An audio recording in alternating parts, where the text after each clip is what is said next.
வணக்கம் மக்களே. இன்னைக்கு நம்ம யாரை பற்றி பார்க்க போகிறோம்னா, நம்ம எரா மிஸ்ஸை, பெரிய மிஸ்ஸை நக்கீரன் இருக்கார்ல, நக்கீரன் கோபால், அவரை பற்றி தான் பார்க்க போகிறோம். வணக்கண்ணே, உனக்கு தான் இந்த வீடியோ. நான் இப்போ சமீபத்தில் ஒரு காணொலி பார்த்தேன் ஃபோனில். ஒரு மேடையில் போய் நீங்கள் பேசிகிட்டு இருக்கீங்க. விஜய், எங்கள் தளபதி தலைவர் விஜயை பற்றி மூதேவி, அவன் 40 பேரை கொண்டு விட்டு சுற்றிட்டு தீரான், அவனை பிடிச்சி உள்ளே போடுங்க அப்படின்னு நான் முதலமைச்சர்கிட்ட சொன்னேன், துணை முதலமைச்சர்கிட்ட சொன்னேன். ஆனால் அவங்க பேசாமல் இருக்காங்க, ஏன்னு தெரியல அப்படின்னு சொல்லி நீ சொல்லியிருக்க. முதல்ல பிடிச்சி உன்னே தானே உள்ளே போடணும், உன்னே தான் உள்ளே போடணும். நான் ஒரு அவார்டு ஃபங்க்ஷன் மேடையில் நீனே ஒப்புதல் வாக்குமூலம் கொடுத்துருக்க. என் மேலே அத்தனை கேஸ் இருக்குது, அந்த கேஸ் இருக்குது, இந்த கேஸ் இருக்குது அப்படின்னு சொல்லிட்டு ஒப்புதல் வாக்குமூலம் கொடுத்துருக்கேன். நான் இப்போ முதல்வர்கிட்டையும் துணை முதல்வர்கிட்டையும் சொல்கிறேன், இந்த ஆளை பிடிச்சி உள்ளே போடுங்க, இந்த ஆளை பிடிச்சி முதல்ல உள்ளே போடுங்க. இந்த ஆளை வெளியே விட்டுக்கிட்டு வெறி நாய் கடிக்கிற மாதிரி எல்லாரையும் பிடிச்சி கடிச்சு வச்சுட்டு இருக்கு. அப்புறம் விஜய் பஸ்ஸை பிடுங்கிரு, விஜய் பஸ்ஸை பிடுங்கிரு அப்படின்னு. அந்த பஸ் எதுக்கு உனக்கு? ஏன் அந்த பஸ் உனக்கு வேணுமானே? எப்போ பார்த்தாலும் அதுக்குள்ளே நடிகை இருக்கா, இதுக்குள்ளே நடிகை இருக்கு, நீ அங்கே போன இங்கே போன, நீலாம் அதை பற்றி பேசலாமா? நீ ஏன் நடிகர்களுடைய இந்த கிசுகிசுவை வச்சுக்கிட்டு ஒரு மஞ்சள் பத்திரிகை நடத்திட்டு இருக்க பையன்? நீ எல்லாம் அடுத்தவங்க இதை பற்றி பேச வந்துட்ட. அஜித்குமார் மரணம் மாதிரி இந்த 4.5 வருஷத்துல 24, 25 லாக்அப் டெத் மரணங்கள் நடந்திருக்கு அப்படின்னு சொல்லி சொல்றாங்க.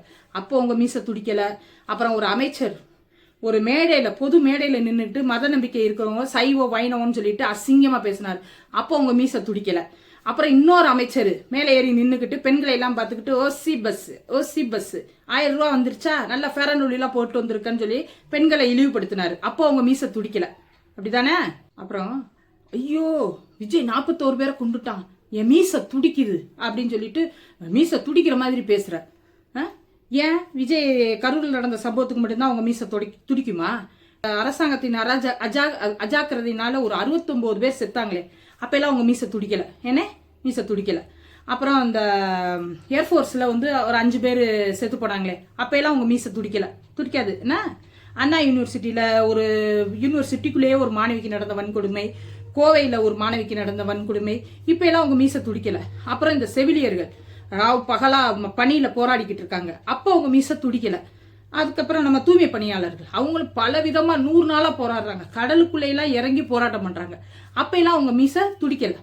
அந்த மீசை ஒரு எதிர்கட்சி ஏதாவது செஞ்சா மட்டும் துடிக்குமா? அது என்ன வகையான மீசை? அந்த மீசை எதுக்கு உங்களுக்கு?